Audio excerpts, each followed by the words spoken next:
গত 15 বছরে রাজ্যের কি হাল? ভোটের মুখে বিজেপির চার্জশিট। আজ কলকাতায় 40 পাতার চার্জশিট প্রকাশ করবেন অমিত শাহ। তারপর বাড়ি বাড়ি সেটা বিলি করা হবে। এবার ভোটে বিজেপির ফর্মুলা ভয় বনাম ভরসা।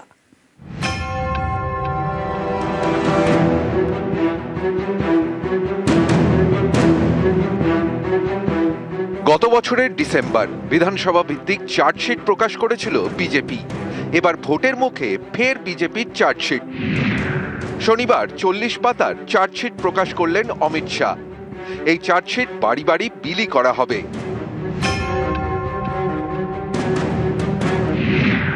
গত 15 বছরে রাজ্যের কি হাল, কোথায় কোথায় খামতি, 14 অভিযোগের শান 40 পাতার চার্জশিটে।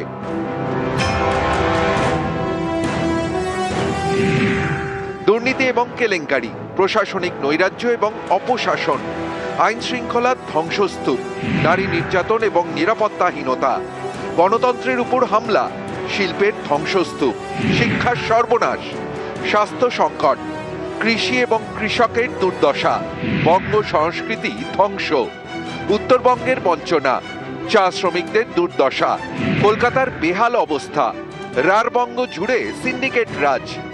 এছাড়াও কেন্দ্র টাকা দেওয়া সত্ত্বেও এ রাজ্যে কিভাবে তা কাজে লাগানো হয়নি, এই অভিযোগেও সুর চড়াবে বিজেপি, প্রকাশ করবে শ্বেতপত্র। এবারের ভোটে বিজেপি স্ট্র্যাটেজি ভয় বনাম ভরসা। গণতন্ত্রের পুনঃপ্রতিষ্ঠার স্বপ্ন দিয়ে ক্যাডার রাজ বন্ধ করে, মধ্যমেধার চাষকে সম্পূর্ণ নির্মূল করে, বন্ধ কলকারখানার দরজার তালা খুলে দেওয়া যে স্বপ্ন দেখিয়ে তিনি ক্ষমতায় এসেছিলেন, গত 15 বছরে এই সরকার সাধারণ মানুষের জন্য, কৃষকদের, শিক্ষকদের, শ্রমিকদের, ছাত্রদের এবং সর্বোপরি পশ্চিমবঙ্গের আম জনতার ক্ষেত্রে কি করেছেন? কি করেছেন শিল্পের জন্য, কি করেছেন পশ্চিমবঙ্গের শিল্পায়নের জন্য, সেই জন্যই আমরা চার্জশিট দিচ্ছি। উল্টা চোর কোতোয়ালকো ডাটে। যে তরিপার শাহ নিজে সিবিআই এর হাতে চার্জশিট খেয়ে 17 দিনের বেশি জেল খেটেছে, সে এসছে বাংলার মানুষকে চার্জশিট দিতে। ওরা বলছে চার্জশিট দেওয়ার কথা, তখন বাংলার জনগণ প্রস্তুত হয়ে রয়েছে মার্কশিটে স্কোর লেখার জন্য। টোটাল পূর্ণমান 294 পরীক্ষার, গতবার টেনে টুনে 77 পেয়েছিল 200 পাবে বলে। আর এবার বাংলার জনগণ কপালে লিখে রেখেছে 30 পেরোতে দেবে না, মার্কশিটে ফেলটু রাম কপালে লিখে দেবে। বাংলার মানুষের মার্কশিটে এবার বিরোধী দল হওয়ার মর্যাদাও জুটবে না। আজ থেকেই ভারতীয় জনতা পার্টি তার কাউন্টডাউন শুরু করে। চার্জশিটের পর ইস্তেহার প্রকাশ, বিজেপির সংকল্পপত্র। এর জন্য পশ্চিমবঙ্গের 10,000 বিশিষ্টজনের পরামর্শ নিয়েছে পদ্ম শিবির। নিউজ 18 বাংলা। রানাঘাটে ভোটকর্মীকে মারধরের অভিযোগে 2 জন গ্রেফতার হয়েছে। ধৃত নিজামুদ্দিন সর্দার এবং মানস বন্দ্যোপাধ্যায়। আক্রান্ত ভোটকর্মীর অভিযোগে ধৃত দুজনই রানাঘাট বিডিও অফিসের কর্মী। আরো জানাবে রঞ্জিত, রয়েছে সঙ্গে। রঞ্জিত, গতকাল যে ঘটনা ঘটেছে, যে ট্রেনিং সেন্টারের মধ্যে অশান্তি এবং সেখানে ভোটকর্মী শিক্ষককে মারধর করার অভিযোগ ওঠে এবং হাঁসখালি বিডিওর সামনেই পঞ্চায়েত ব্লক অফিসের কর্মীর বিরুদ্ধে অভিযোগ ওঠে। এরপরে ট্রেনিং বন্ধ হয়েছে, এত প্রশিক্ষণ, ভোটের যে প্রশিক্ষণ সেটা পুরো বন্ধ হয়ে যায়। পরবর্তী সময় বিডিওর গ্রেপ্তারের দাবিতে এবং যারা দোষী তাদের গ্রেপ্তারের দাবিতে কর্মরত যারা ভোটকর্মী শিক্ষক তারা মহকুমা শাসকের দপ্তরে বিক্ষোভ দেখা থাকে এবং আক্রান্ত শিক্ষকের পক্ষ থেকে রানাঘাট থানায় অভিযোগ করা হয়। ইতিমধ্যেই 2 জনকে গ্রেপ্তার করেছে রানাঘাট থানার পুলিশ এবং হাঁসখালির বিডিওকে ইতিমধ্যে শোকজ করা হয়েছে। এই তো 2 জনকে আজ রানাঘাট আদালতে তোলা হবে। তবে এই ঘটনার সাথে আর কি কারণ রয়েছে সবটাই ক্ষতি দেখছে জেলা প্রশাসন। ধন্যবাদ রঞ্জিত। গতকাল ভোট প্রশিক্ষণে আক্রান্ত হন ভোটকর্মী। প্রশিক্ষণের সময় জায়ান্ট স্ক্রিনে মুখ্যমন্ত্রীর ছবিতে আপত্তি করায় ভোটকর্মী শিক্ষককে মারধরের অভিযোগ। রানাঘাটে ভোট প্রশিক্ষণে গিয়ে আক্রান্ত হন শিক্ষক। বিডিও অফিসের কর্মীদের বিরুদ্ধে মারধরের অভিযোগ। বিবাদের জেরে ভোটকর্মীকে মারধরের অভিযোগ। এখানে ট্রেনিং শুরু হওয়ার আগে মুখ্যমন্ত্রীর অ্যাড হচ্ছিল, তখন এখানে সাদা পর্দায় আমি তখন বলেছি যে নির্বাচনী বিধি ভঙ্গ হচ্ছে। এর দায়িত্বে ছিল একজন, এখানে এসে বলল যে কি হয়েছে তাতে, ওতে কিছু হয় না, হতেই পারে। তখন আমি বললাম যে আপনার আই কার্ডটা দেখান। তারপরে ভিডিওকে ডেকে এনেছিল, ভিডিও আমাকে বলছে আপনার আই কার্ড দেখান। ভিডিওর সামনে আমাকে এখান থেকে তুলে নিয়ে যাওয়া হয়, পাশের ঘরে গিয়ে যে যেরকম পেরেছে ভিডিও অফিসের স্টাফেরা আমাকে মেরেছে, আমাকে বলছে আমি নাকি আর বেশি দিন নেই, আমাকে মার্ডার করে দেওয়া হবে, আমি আজকে নিরাপত্তাহীনতায় ভুগছি। আমাকে মারার কারণ আমি প্রতিবাদ করেছি, আমি চাইছি এর একটা বিহিত হোক।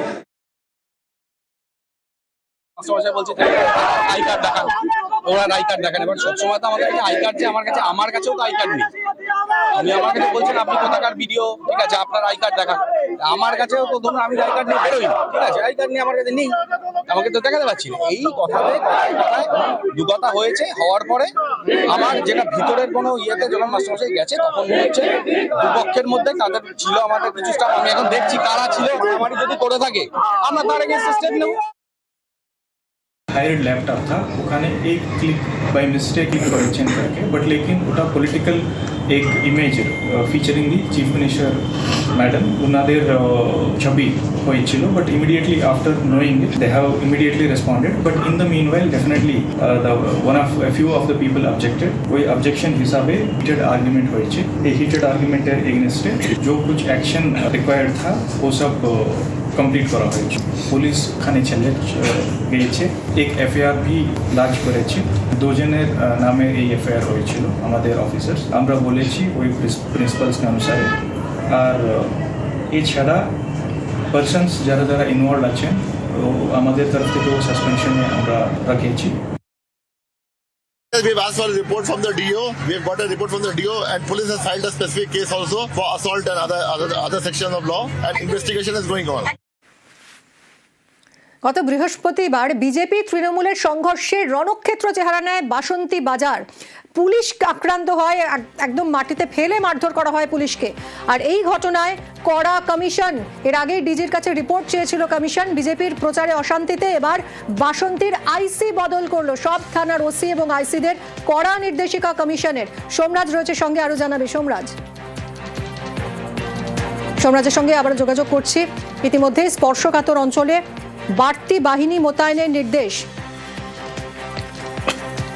এর আগেই ডিজির কাছে রিপোর্ট চেয়েছিল নির্বাচন কমিশন যে কেন দু কোম্পানি কেন্দ্রীয় বাহিনী থাকা সত্ত্বেও মাত্র দু সেকশন কোম্পানিকে কাজে লাগানো হয়েছিল।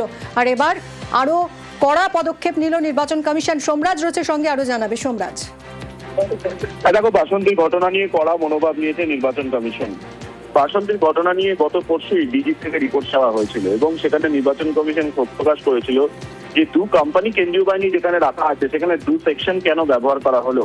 এবং তারপরেই ডিজি রিপোর্টের পরিপ্রেক্ষিতে জাতীয় নির্বাচন কমিশন বাসন্তী থানার আইসিকে সাসপেন্ড করেছে এবং শুধু তাই নয়, তার বিরুদ্ধে বিভাগীয় তদন্তের নির্দেশ দিয়েছে। তার বিরুদ্ধে যেটা অভিযোগ উঠে এসেছে যে আইন শৃঙ্খলা রক্ষা করার জন্য তিনি পর্যাপ্ত কেন্দ্রীয় বাহিনী ব্যবহার করেনি, এমনকি অনুমতি না থাকা সত্ত্বেও কি করে মিছিলকে তিনি যেতে দিলেন তা নিয়েও প্রশ্ন তোলা হয়েছে নির্বাচন কমিশনের তরফে। এবং সেই কারণেই বাসন্তী থানার ওসিকে সাসপেন্ড এবং তার বিরুদ্ধে বিচার বিভাগীয় তদন্তের নির্দেশ দেওয়া হয়েছে। তার জায়গায় এনফোর্সমেন্ট ব্রাঞ্চের এক ইন্সপেক্টরকে দায়িত্ব দেওয়া হয়েছে। ইতিমধ্যেই গতকাল রাতেও তিনি দায়িত্ব নিয়েছেন বলেই কমিশন সূত্রে খবর। ধন্যবাদ Somraj. Basanti incident happened, that investigation is going on, cases have been filed, 9 persons were arrested yesterday, we have taken a report, things are proceeding, law is taking its own course.